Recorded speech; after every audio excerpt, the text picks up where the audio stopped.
ભાઈને વિચાર આવ્યો કે આ સુગંધી માતાજી માટે હું કરું છું, બરાબર? અને આનો લાભ ફક્ત માતાજીને જ મળવો જોઈએ. છતાંય અભરાઈ ઉપર બેઠેલો પેલો કાળિયો લાભ લઈ જાય છે. આ વિચાર આવ્યો ને એવો જ ભાઈ ઉઠ્યો અને કે તારા બધો લાભ લેવાનો કાળિયા કે રસોડામાં જઈ અને લોટની કણક લઈ આવ્યો, તેના નાકમાં કરી દઉં એટલે સુગંધી ના લે. જેવો લોટની કણીઓ લઈને આવીને આમ કરે ગોટીઓ વારે તે તો ઉપરથી કનૈયો હસતો હસતો કૂદી નીચે આવ્યો.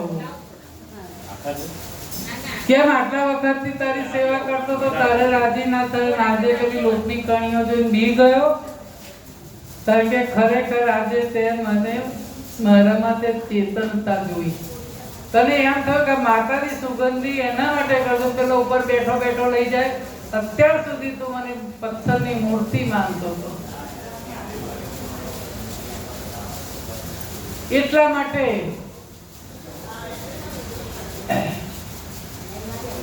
આજ સુધી તે મારી સેવા કરી પણ પથ્થરની મૂર્તિ માનીને, અને હવે તને એમ થયું કે આ બધી સુગંધી લઈ જાય એટલે મારામાં પણ ચેતનતા આવી ગઈ.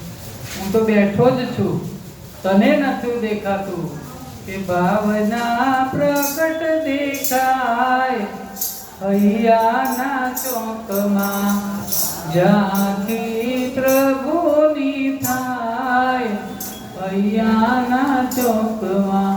દ્રવ પ્રમાણે તો દર્શન થતા મૂર્તિ ખડી થઈ જાય હૈયાના ચોકમાં.